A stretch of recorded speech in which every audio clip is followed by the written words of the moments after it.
Blessed be everyone. Please have an open mind about this because I just found out about it and it just blew my mind. There is a religion after paganism before Christianity, and it is literally from the religion is called Zoroastrianism. There's a lot that Christianity had adopted from Zoroastrianism. See, Zoroaster had told the pagans to only worship one god. He pretty much told them that their gods are fake, not to worship those gods, to worship one god, which his god is literally, I want to make sure I say it right, is Ahura Mazda. Ahura Mazda.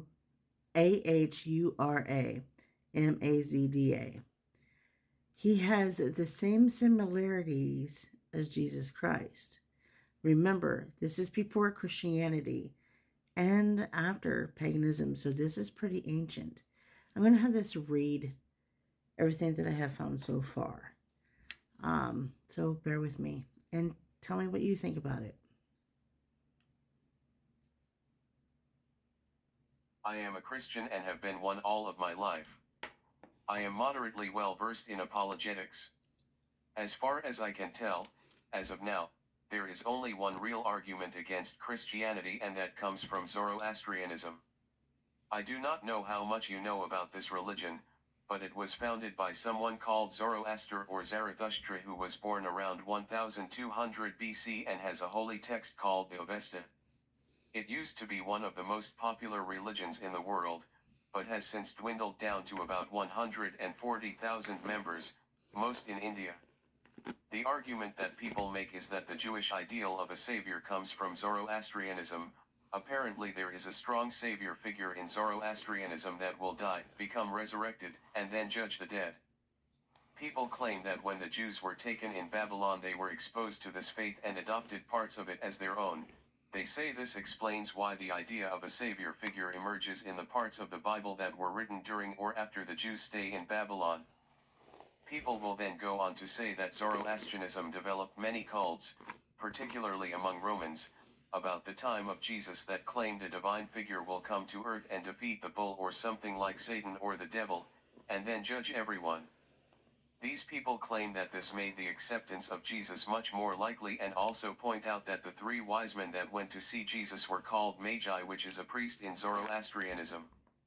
One of the tenets of Zoroastrianism says that the savior figure will be found by following a certain star, which is what the three wise men did.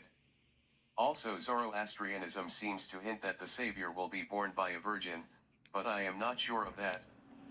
People would claim that the prophecies that are fulfilled in the New Testament are added in by the authors, and would counter the martyrdom of the authors as evidence for belief by saying that they eventually grew to believe it, which is possible according to modern-day psychology. They would then say that Jesus was either made up, or a historical figure that happened to be very intelligent but also insane in a way that was not apparent to people around him. A very unlikely event, but one that must be used to explain something amazing as the spread of Christianity according to them. Now, I have of course not cited any evidence for my references on the argument for Zoroastrianism leading to Christianity, which is because much of what I have learned is from people who I think reference A History of Zoroastrianism by Mary Boyce. I have not read that book. It is in 2 volumes I believe, so I cannot judge its arguments, but from a purely historical point of view, if Zoroastrianism really said all the aforementioned material before Jesus was around and then it traveled to Babylon, it does seem like a good argument against Christianity. I must admit that there's some things wrong with this theory. One is that Zoroastrianism is very big about purification by fire, which Christianity never mentions, although it would be possible to think that Zoroastrianism was diluted by the time it got to Babylon, and Christianity also does talk about hell being very fiery. I do not know how much of the language the Avesta is written in we can actually translate, maybe all, maybe not that much. And I also am well aware of people distorting facts to suit their own purpose, and I have no idea how respected Mary Boyce is among historians. I would also like you to check out the webpage www.geocities.com/pentagon/6315/religion/zoro.html, as it argues that Christianity is the result of a cult and cites sources. Dualism and hierarchy. Zoroastrianism's focus on a cosmic struggle between a good creator deity, Ahura Mazda, and an evil spirit, Angra-Mainyu/Ahriman, parallels the Christian view of God and Satan. It also features a complex hierarchy of angels, Amishaspentas, and demons, Devas, similar to Christian angelology.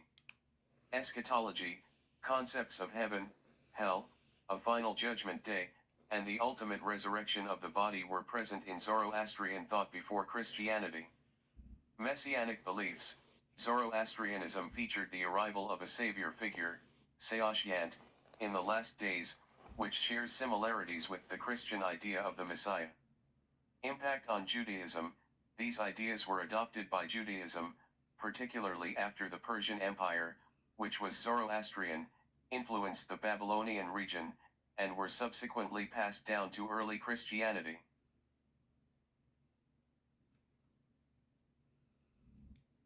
So, in other words, you've been doing Zoroastrianism this whole entire time.